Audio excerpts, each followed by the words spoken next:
नमस्कार दोस्तों, आपके अपने channel astrology and vastu by जेवी रमन में एक बार फिर से आपका स्वागत है। आज का टॉपिक है वास्तुशास्त्र और मैं आज आपको बताऊंगा पूजा घर के बारे में संपूर्ण वास्तु। क्या क्या आपको पूजा घर में करना है, नहीं करना है, कैसे करना है, कैसे पूजा घर बनाना है, कहाँ बनाना है, दरवाजा कितना होना चाहिए, पूजा घर में फोटो कैसे लगाएं, कहाँ लगाएं, किस रंग से आप पूजा रूम को कलर कराएं, ये सब संपूर्ण मैं विस्तार से इस वीडियो में आपको बताने जा रहा हूं। तो मेरा आपसे निवेदन है कि आप बिना स्किप किए हुए इस वीडियो को अंत तक देखें और अगर आप हमारे चैनल पर पहली बार आए तो आप हमारे चैनल को सब्सक्राइब कर लें और अगर आप हमारे चैनल को सब्सक्राइब कर चुके हैं और बेल आइकॉन जिसको घंटी का बटन भी कहते हैं दाबना भूल गए हैं तो उसे दबा लें ताकि इस तरह के वीडियो का नोटिफिकेशन सर्वप्रथम आप तक पहुंचे और आप हमारे चैनल पर अप टू डेट रहें। तो आइए अब इस टॉपिक पे आगे बढ़ते हैं कि पूजा रूम किस दिशा में बनना चाहिए, कौन सा दिशा सबसे अच्छा है, अगर वो जगह नहीं मिल पा रहा है तो फिर किधर बनाएं। तो आइए मैं आपको बताता हूं कि पूजा, और जो मैं आपको बताऊंगा उसका आप ग्राफिक्स भी समय समय पे देखते रहिएगा पीछे में। तो मैं बताता हूं कि आपको पूजा रूम कहां बनना चाहिए, उसके लिए सबसे अच्छा जगह, सबसे शुभ जगह कौन सा होता है। आपके घर का जो नॉर्थ ईस्ट कोना यानी उत्तर पूर्व के कोने में, जिसको ईशान कोण भी कहते हैं, वहां बनाना चाहिए। लेकिन अगर वहां जगह नहीं मिल रहा है, थोड़ा उत्तर बन पा रहा है या थोड़ा पूरब बन पा रहा है तो आप बना सकते हैं, कोई दिक्कत नहीं। उत्तर और पूरब भी आप बना सकते हैं। लेकिन अगर ये भी जगह संभव नहीं हो रहा है तो थोड़ा बहुत जगह है तो पश्चिम साइड में आप अपने घर के पश्चिम साइड में बना सकते हैं। बहुत सूटेबल तो नहीं है लेकिन फिर भी ठीक ठाक है। लेकिन और किसी भी जगह पे आप पूजा रूम नहीं बना सकते हैं, नहीं तो ये आपके लिए बहुत अशुभ होगा। अब आइए और जानते हैं और भी क्या क्या बातें आपको ध्यान में रखना है। पूजा रूम के दीवार से सटा हुआ बाथरूम का दीवार नहीं होना चाहिए।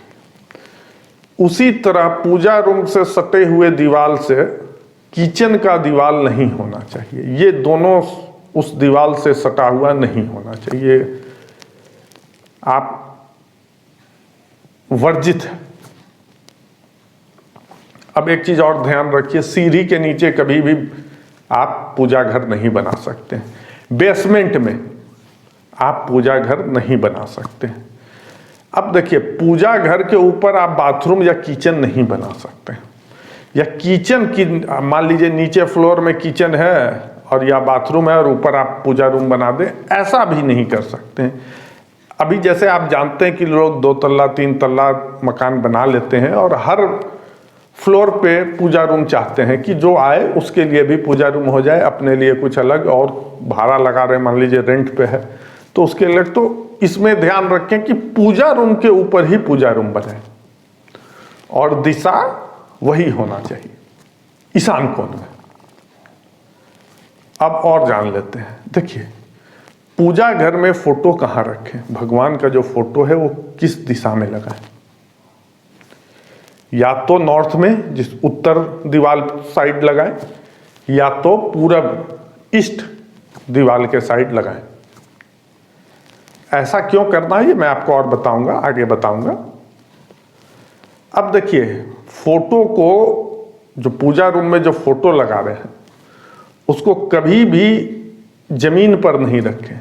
मान लीजिए नीचे रैक स्लैब बना हुआ है तो नीचे भी थोड़ा सा जमीन से ऊपर स्लैब बना ले या एक ही ईंटा ऊपर कर दें ताकि वो जमीन से ऊपर हो जाए। क्योंकि जब आप बैठ के पूजा करिएगा तो आप भगवान से नीचे रहिएगा, यही कारण है। और डायरेक्ट कभी भी स्लैब पर भी नहीं रखें फोटो को, उस पर आप कोई कपड़ा बिछा दें या फिर पेपर लगा दें। और जो पीछे साइड जो होता है फोटो रख रहे हैं तो पीछे दीवार में भी अगर सट रहा है तो डायरेक्ट दीवार में फोटो नहीं सटना चाहिए। पीछे साइड भी आप चादर या पेपर दे दें, कुछ दे दें, थोड़ा कपड़ा दे दें या पेपर दे दें, जिससे कि वो डायरेक्ट दीवार पे टच नहीं करे। अब देखिए ऐसा क्यों करना है। देखिए जब आप पूजा करिएगा तो आपका फेस या तो उत्तर होना चाहिए या तो पूरब होना चाहिए। तो अगर आप इस दीवार में लगाइएगा तो आप भगवान को देख के जब पूजा करिएगा तो आपका फेस आप रूपी या तो उत्तर में लगाएं तो उत्तर होगा, उत्तर दीवार में लगाएं या फिर आप पूरब दीवार में लगाएं तो पूरब तरफ देख के करिएगा पूजा। यही कारण है। अब देखिए पूजा रूम में कोई भी जो फोटो लगा रहे हो खंडित नहीं, फटा हुआ नहीं होना चाहिए, या उसका शीशा टूट गया है तो उसको आप परवाह कर दीजिए या फिर उसको आप रिपेयर करा लीजिए। अगर फोटो फट गया तो उसको परवाह कर दीजिए। पूजा घर में कभी भी एक भगवान की दो मूर्ति नहीं लगाएं और कोई भी मूर्ति एक दूसरे के आमने सामने नहीं।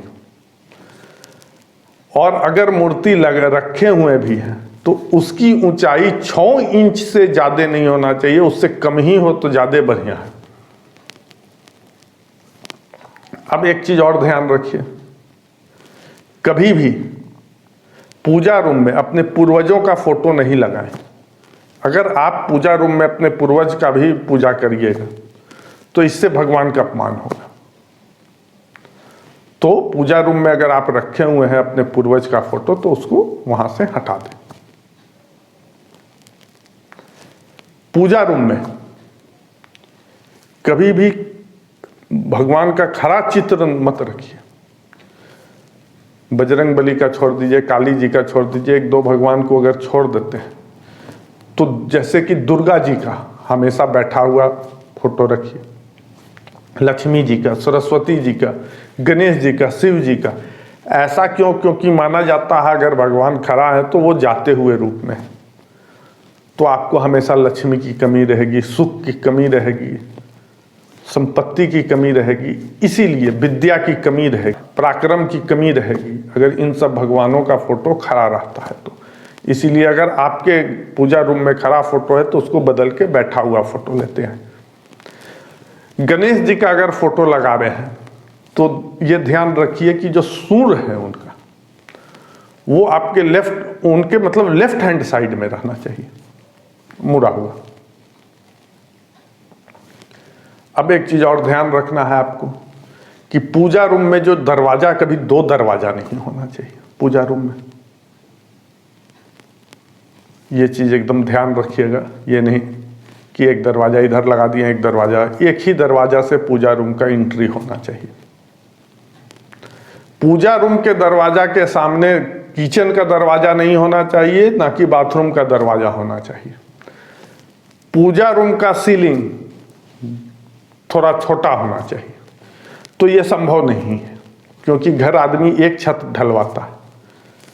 तो इसके लिए आप क्या उपाय करें, 1-2 फीट नीचे आके फॉल्स सीलिंग बनवा लें, और अगर नहीं कर पाए तो चारों कोना में कांटी ठोक के और एक चादर बांध दें, हरा रंग का या नीला रंग का या सादा रंग का कोई भी, तो ये भी फॉल्स सीलिंग का काम करता है और आपका वास्तु दोष कट जाएगा।